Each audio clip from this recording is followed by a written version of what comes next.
getting ready for this show. I'm ready to watch this country fall apart live on air. Good.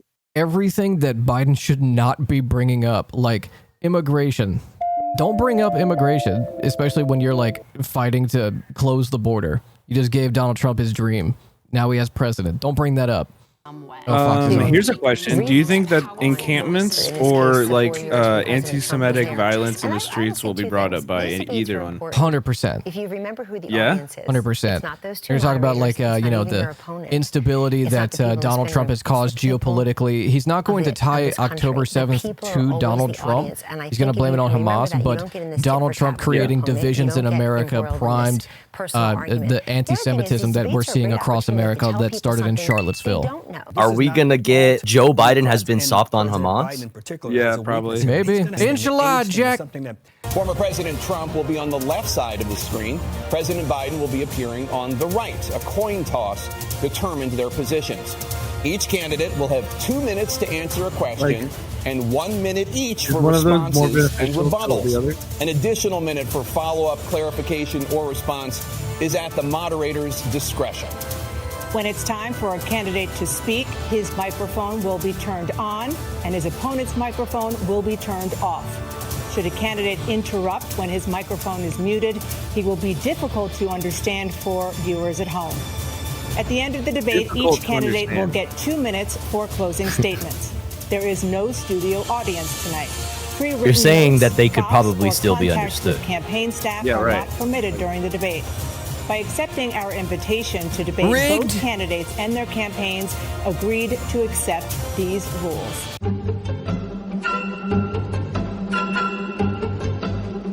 President Biden, inflation has slowed, but prices remain high. Since you took office, the price of essentials has increased. What Mr. Trump left. Oh, God. We had an economy that was in free fall. The pandemic was so badly handled. Many people were dying. All he said was, it's not that serious. Just inject a little bleach in your arm. You'll be all right. The economy collapsed. There were no jobs. Unemployment rate rose to 15%. It was terrible. Thank you. President Trump? We had the greatest economy in the history of our country. We have never done so well. Everybody was amazed by it. Other countries were copying us. We got hit with COVID, and when we did, we spent the money necessary so we wouldn't end up in a Great Depression, the likes of which we had in 1929. No wars and so many other things. Everything was rocking good. But the thing we never got the credit for, and we should have, is getting us out of that. No wars. He created mandates that was a disaster for our country. But other than that, we had given them back a country where the stock market actually was higher than pre-COVID. My God, hit him with the adrenochrome dart. He was right about is I gave you the largest tax cut in history. I also gave you the largest regulation cut in history. That's why we had all the jobs. And the jobs went down and then they bounced back, and he's taking credit for bounce back jobs.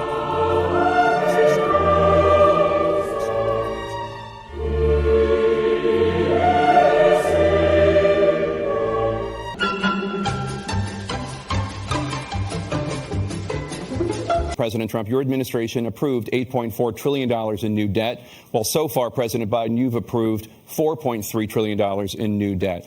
So, former President Trump, many of the tax cuts that you signed into law are set to expire next year. You want to extend them and go even further, you say. Why should top earners and corporations pay even less in taxes than they do now? Because the tax cuts spurred the greatest economy that we've ever seen just prior to COVID. And even after COVID, it was so strong that we were able to get through COVID much better than just about any other country. President Biden, I want to give you an opportunity to respond to this question so about confused. the national debt. He had the largest national debt of any president in a 4-year period, number one. He's overloading him. There's too many things there. $2 trillion He can't tax respond. Benefited the very wealthy. What I'm going to do is fix the tax system. For example, we have 1,000 trillionaires in America. Billionaires in America. And what's happening? Say trillion. They're in a situation where they, in fact, pay 8.2% in taxes. If they just paid 24%, we'd be able to wipe out his debt. We'd be able to help make sure that all those things we need to do, child care, elder care, making sure that we continue to strengthen our health care system, making sure that we're able to make every single solitary person eligible for what I've been able to do with the with the COVID. With dealing with everything we have to do. He sees it. Should we all move to Mexico? Or Thank you, President Biden. President Trump? Well, he's right. He did beat Medicare. He beat it to death, and he's destroying Medicare. Oh, it's one line. All of these people are coming Trump's gonna pounce. On Medicare. They're putting them on.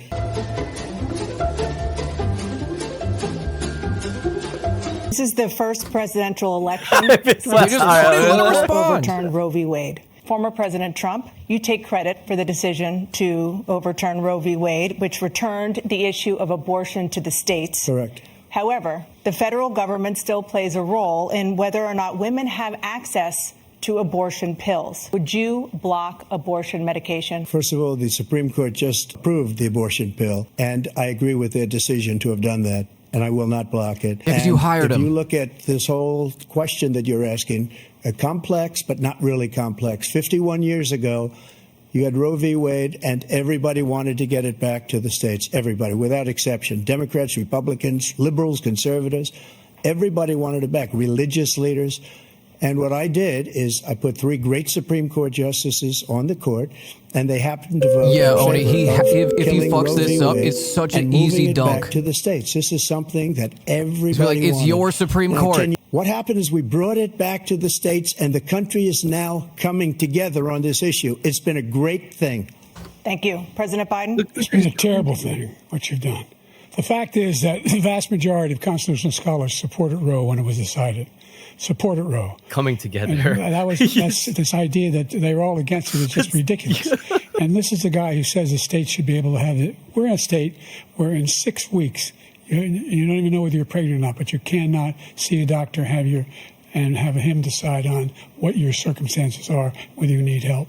The idea that states are able to do this is a little like saying we're going to turn civil rights back to the states. Let each state have a different rule. Why did you let it happen? There's so many young women who have been, including a young woman who just was murdered, and he went to the funeral. The idea that she was murdered by an immigrant coming in. You talk about that. But here's the deal.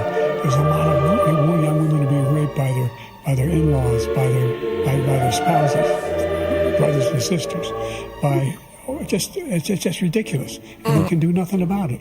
And they try to arrest them when they cross state lines. Thank you. Brother. There have been many young women murdered. You just let him walk by the same over people it. he allows to come. 7 states have no legal restrictions on how far into a pregnancy a woman can obtain an abortion.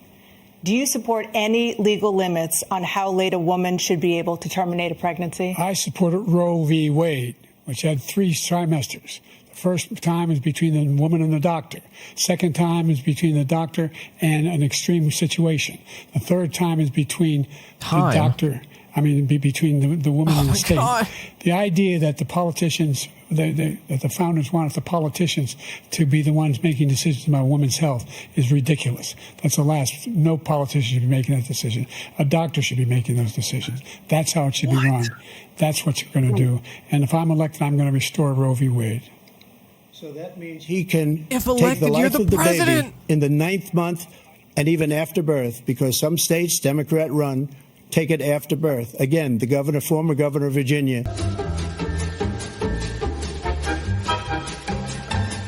A record number of migrants have illegally crossed the southern border on your watch, overwhelming border states and overburdening cities such as New York and Chicago, and in some cases causing real safety and security concerns. Given that, why should voters trust you to solve this crisis? Because we worked very hard to get a bipartisan agreement that not only changed all of that, it made sure that we are in a situation where you had no circumstance where they could come across the border with the number of border police there are now. We significantly increased the number of asylum officers. By the way, the Border Patrol endorsed my position. In addition to that, we found ourselves in a situation where when he was president, he was separating babies from their mothers, putting them in cages, making sure the families were separated. That's not the right way to go. Better than when he left office. Really, yours is the right way to go. Continue to move until we get the total ban on the total initiative relative to what we're going to do with more Border Patrol and more asylum officers. You said total ban? I really don't know what he said at the end of that sentence. Look, that's so bad. That's we had so the bad. safest border in the history of our country. the border. All he had to do was leave it. All he had to do is leave it. And people are dying all over the place, including the people that are coming up in caravans. Thank you, President Trump. President Biden? The only terrorist who's done anything crossing the border is one who came along and killed under his administration, killed an Al-Qaeda person come in his administration, killed 3 American soldiers, killed 3 American soldiers. That's the only terrorist that's there. I'm not saying that no terrorist ever got through, but the idea they're emptying their prisons, we're welcoming these people, that's simply not true. There's no data to support what he said. Once again, he's exaggerating, he's lying. President Trump, staying on the topic of immigration, you've said that you're going to carry out, quote, did you just call the U.S. military terrorists? Former President Trump, Russian President Vladimir Putin says he'll only end this war if Russia keeps the Ukrainian territory it has already claimed and Ukraine abandons its bid to join NATO. Are Putin's terms acceptable to you? First of all, our veterans and our soldiers can't stand this guy. They can't stand him. They think he's the worst commander-in-chief, if that's what you call him, that we've ever had. They can't stand him. So let's get that straight. And they like me more than just about any of them. And that's based on every single bit of information. As far as Russia and Ukraine, if we had a real president, the president that knew, that was respected by Putin, he would have never invaded Ukraine. A lot of people are dead right now, much more than people know. You know, they talk about numbers. You can double those numbers, maybe triple those numbers. He did nothing to stop it. In fact, I think he encouraged Russia from going in. I'll tell you what happened. He was so bad with Afghanistan. It was such a horrible embarrassment, most embarrassing moment in the history of our country, that when Putin watched that and he saw the incompetence, that he should have fired those generals like I fired the one that you mentioned. This was his dream. I talked to him about it, his dream. The difference is he never would have invaded Ukraine. Never. Just like Israel would have never been invaded in a million years by Hamas. You know why? Because Iran was broke with me. I wouldn't let anybody do business with them. They ran out of money. They were broke. They had no money for Hamas. They had no money for anything, no money for terror. That's why you had no terror at all during my administration. This place, the whole world is blowing up under him. President Biden? I've never heard so much malarkey in my whole life, but the fact of the matter is that we're in a situation where, let's take the last one first. 38 seconds left. President Trump, will you take any action as president to slow the climate crisis?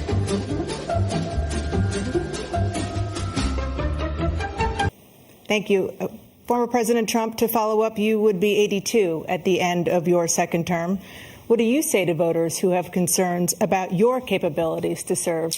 Well, I took 2 tests, cognitive tests. I aced them, both of them. As Man, you know, we're person will be camera He TV. took none. I'd like to see him take one, just one, a real easy one.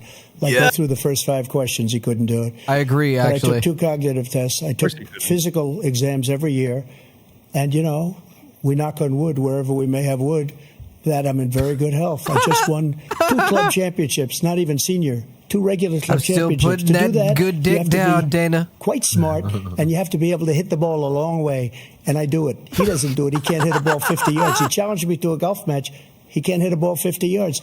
I think I'm in very good shape. I feel that I'm as in good a shape as I was 25, 30 years ago. Actually, I'm probably a little bit lighter. But I'm in as good a shape as I was. That would be content. Years ago. I feel very good. I feel the same. But golf match? I was willing for to the take presidency? a cognitive test. What's your BMI, Jack? You body shaming? What's your BMI, bro? I'd be happy to have a driving Look fat. exam. The reason I got my handicap. You in the 1,000-pound club or not? Vice president down to a 6. But by the way, I told you before, I'm happy to play golf if you carry your own bag. Oh my God! No way! The 6th handicap of all.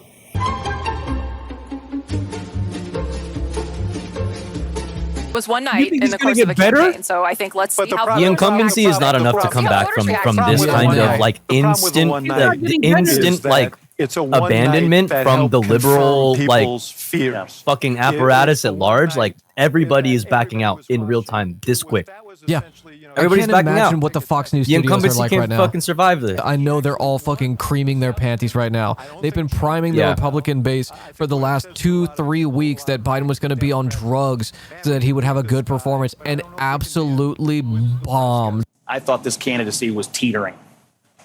and everybody jumped on me. Yes, we did. He said, I was on the fuck Biden train since the beginning, and you fucking asshole. The candidacy has fallen.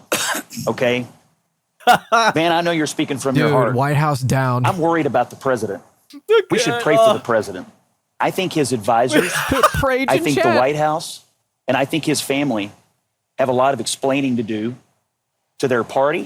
You got some explaining to do. This night, this one night, go to bed.